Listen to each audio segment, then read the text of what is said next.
Venezuela has announced that it now has 5,000 anti-aircraft missiles positioned across the country, ready to use to guarantee peace. This massive defensive posture immediately raises the obvious question: how far could these missiles really go?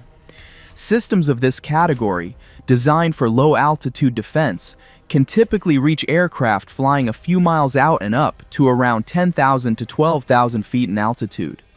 That puts helicopters, drones, surveillance planes, and low-flying jets at real risk. But here's the bigger question everyone is asking. Could these missiles actually take down something as large as a US B-52 bomber?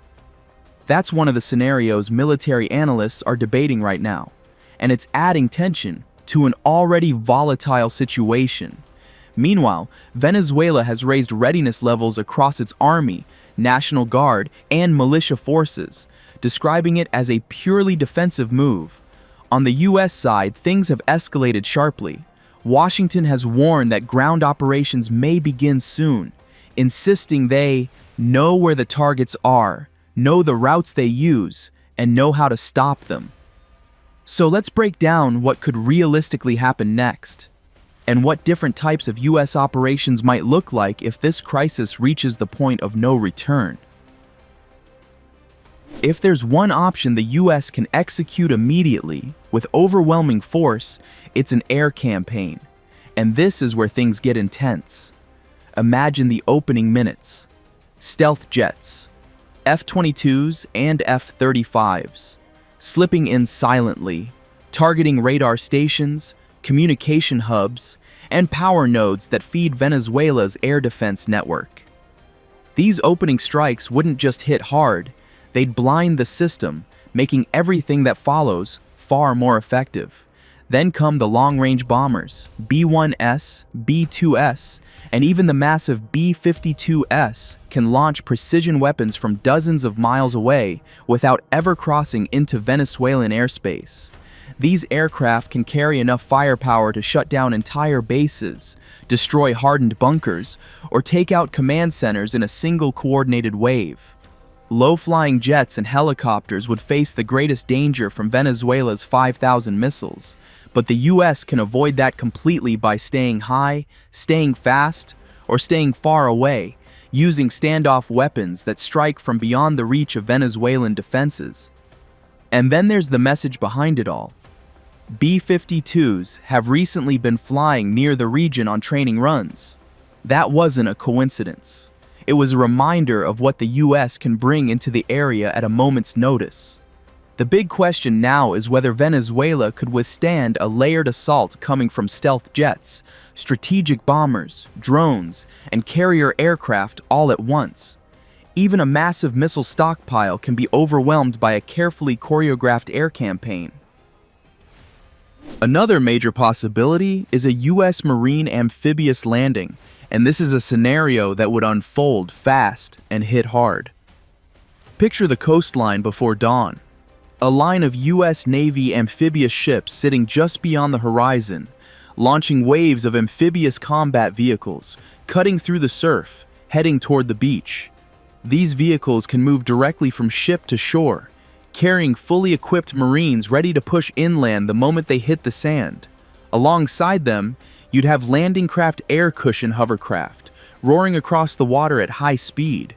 These massive hovercraft can carry heavy vehicles, supplies, and armored units, gliding over shallow waters, reefs, or obstacles that would stop traditional landing craft. Their job would be to deliver the first wave of firepower, fast. Of course, the US wouldn't choose a well-defended beach. They'd look for weak spots, isolated stretches where Venezuelan defenses are thin and where the missile threat is lower. The goal is simple: hit fast, hit hard, and establish a beachhead before Venezuelan forces can mobilize. The real uncertainty is how fast Venezuelan troops and militia units could react. Would they be able to coordinate a response under pressure? Or would the speed and shock of a Marine landing be too overwhelming in the critical first hours? Covert operations are another real possibility. Navy SEALs or other elite units could launch nighttime raids from offshore vessels, targeting command centers, communication lines, or high-value sites.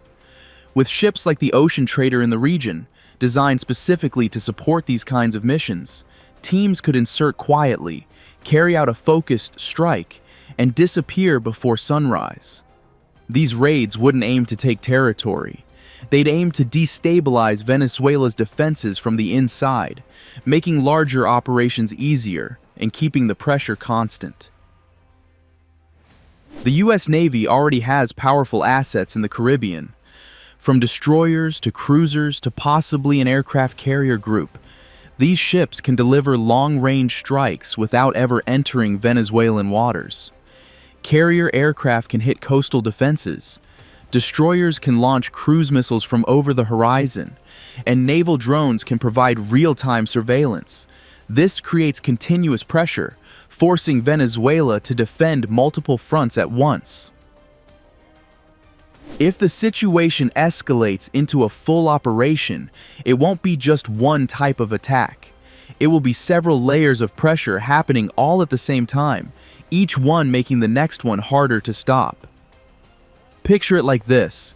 First, airstrikes roll in, taking out radar dishes, cutting power to military bases, and disabling airfields. Right behind that, naval forces fire cruise missiles from offshore positions, hitting strategic sites deep inside the country. While this is happening, special operations teams move in quietly, sabotaging key locations or capturing high-value individuals.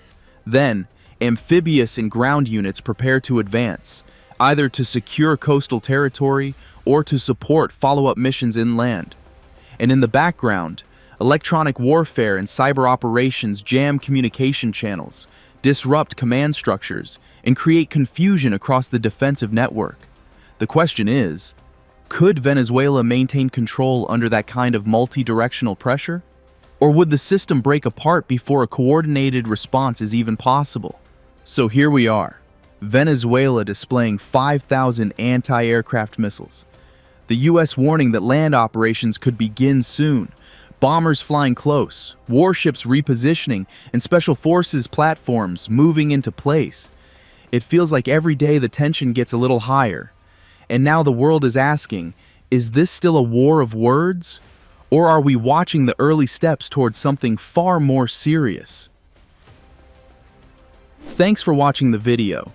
If you found this breakdown useful or interesting, make sure to hit the like button and subscribe so you don't miss what happens next.